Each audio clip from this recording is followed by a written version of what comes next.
Welcome to another episode of the Clean Palette Podcast. I'm your host, Justice Johnson. Today, we peel back the paint and reveal the clean palette on Andy Warhol's factories.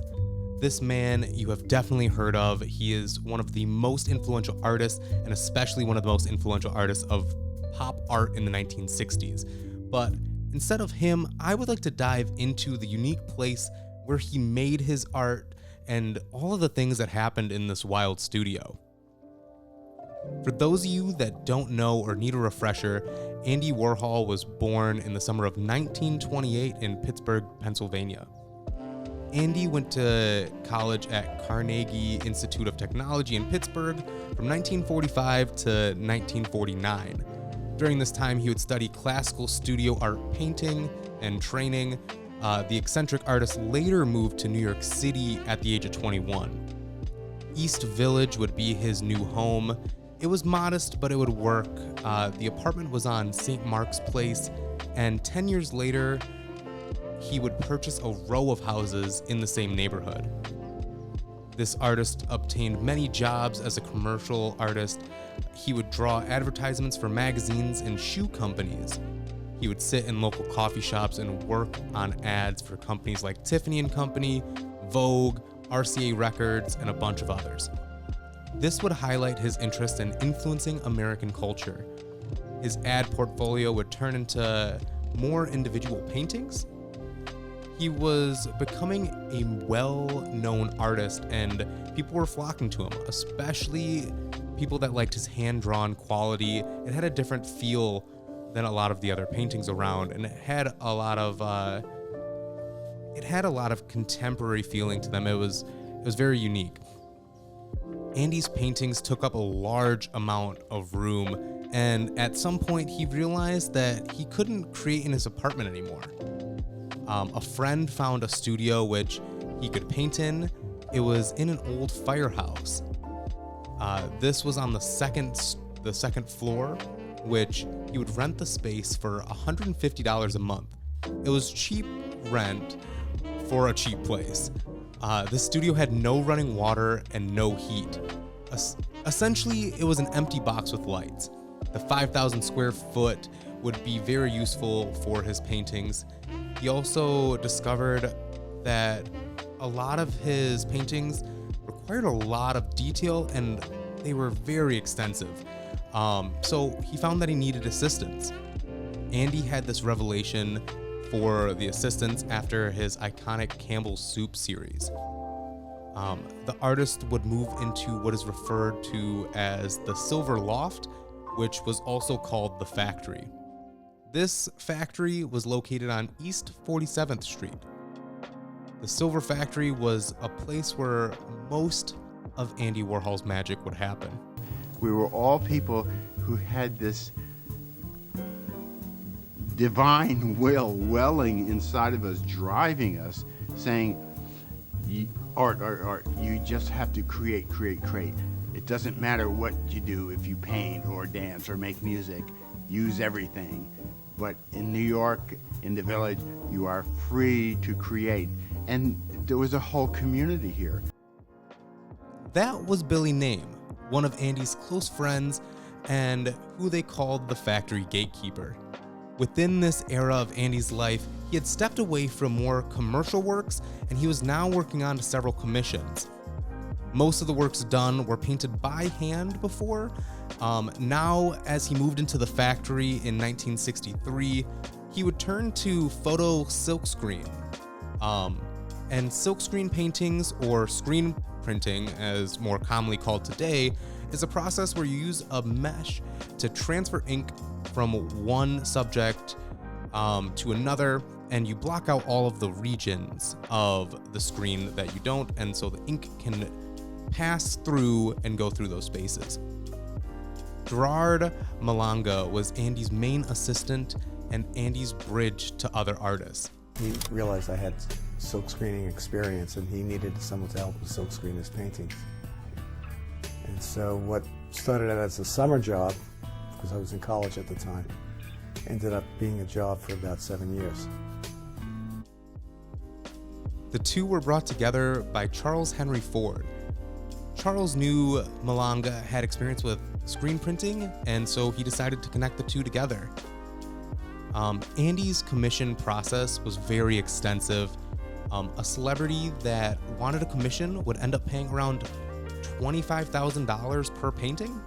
In today's cash, that is around $247,000 per painting.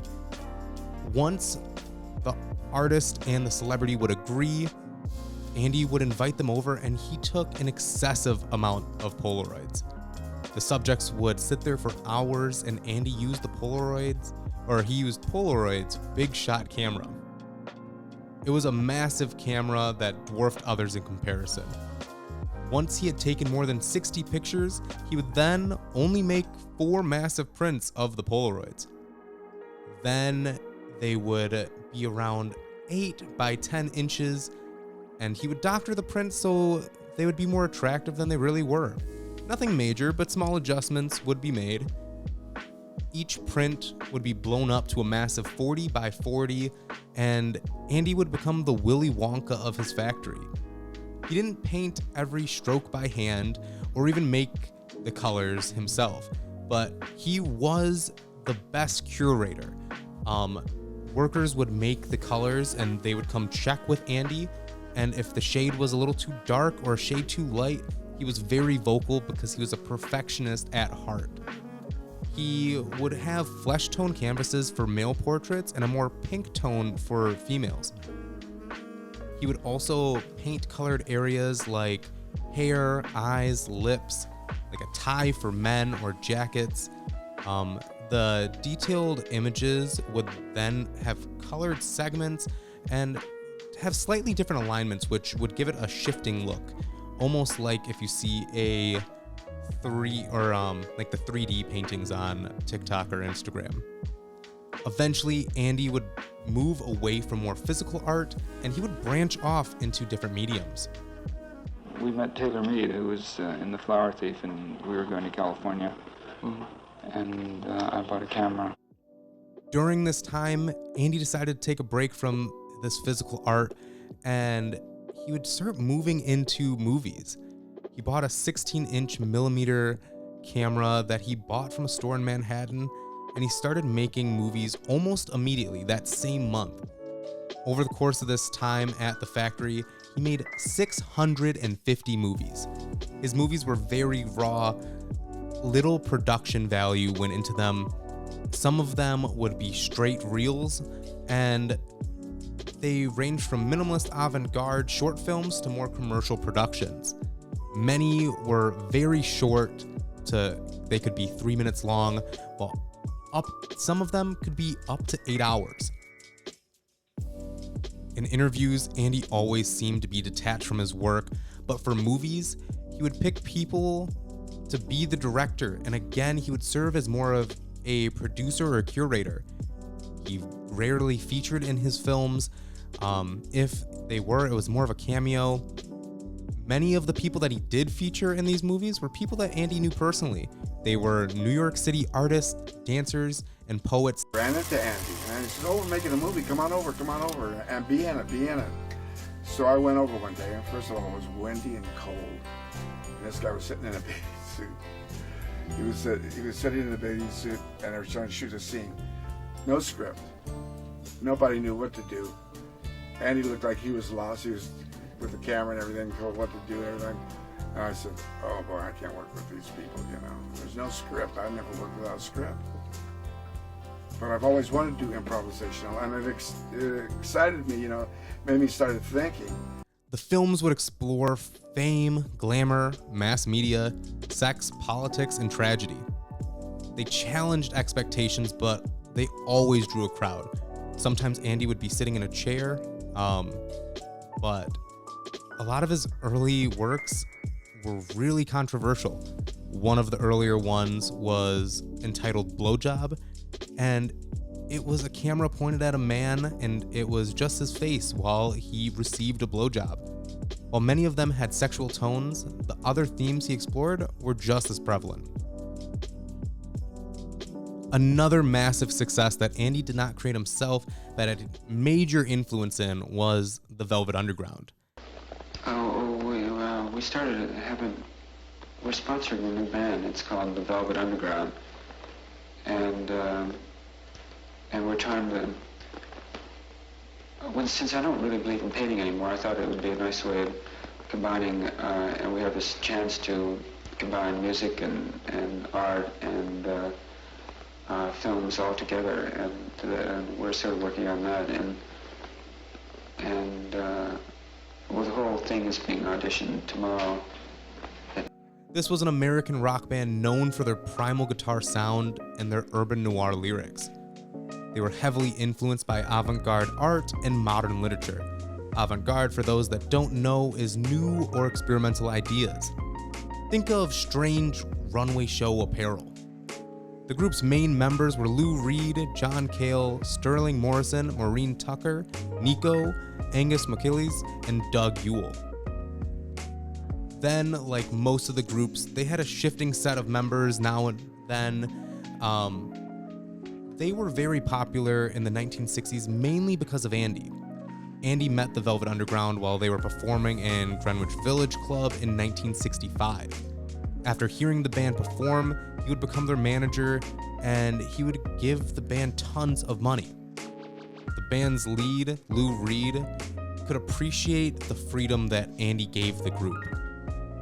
We were allowed to exist doing things completely our own way because Andy Warhol was there. And that's why the Velvet Underground's first record is, in the studio. People who normally would have tried to change things didn't, because Andy said, "Oh, that's great." Later, he would introduce the group to the German actress Nico, who I mentioned earlier. The Velvet Underground and Nico was one of rock's most important debuts. It was a pioneering work that applied the disruptive aesthetics of avant-garde and free jazz. The group would frequently play and practice in the factory, especially at events. Multimedia events were held and hosted by Warhol called Exploding Plastic Inevitable. A ton of different art would be displayed at the same time. You could see Andy Warhol's paintings, you could hear the Velvet Underground perform, watch the films, see dancing, performances, all sorts of different acts. The group would eventually break up for a mixture of reasons, but many of the members started to take on solo careers and had a ton of financial struggles after they fired Andy as their manager in 1967. Apparently, Lou Reed and Warhol had a bit of a power struggle between the two of them, and according to Reed and John Cale, Warhol started to become very controlling, to where he would even be in the studio while they were recording, almost breathing down their backs. After a heart-to-heart about the band's direction, Reed gave the conversation some thought and came back and fired Andy. Without Andy, though, the records would have a less welcoming presence. Engineer for the Velvet Underground's second album once left a recording session and said that he would put it on records, but he didn't have to listen to it and made the artists get them when they were done. Tons of modern artists since the 1970s gave credit to the group for having influence to their modern sound. From the Sex Pistols to U2, they all said that they were inspired by the Velvet Underground. Lead singer of U2, Bono, even went as far to say in an interview, quote, "Every song we've ever written was a ripoff of a Lou Reed song." The falling out of the Velvet Underground was just one instance of things that would take a turn in the four walls of the factory. On the 6th floor office at 33 Union Square in the summer of 1968, a year after he was fired from being the Velvet Underground's manager, the most infamous thing to take place at the factory would happen. This being the factory shooting. Valerie Solanas was a playwright and a radical feminist who thought that Andy was going to steal her manifesto. Anytime the words radical and manifesto enter a conversation, it will never end well. Solanas created a group called the Society for Cutting Up Men, or SCUM for short. She worked on her masterwork for 2 years and came up with the SCUM Manifesto, which outlined ideas of a world without men. It would call for women to overthrow the government and to take out the money system. She asked Andy to join the Men's Auxiliary, which is essentially male allies for this anti-men cause. Andy was given a copy of the play that outlined a bunch of ideas from the manifesto, and it was filled with vulgar ideas that even Andy thought was too much.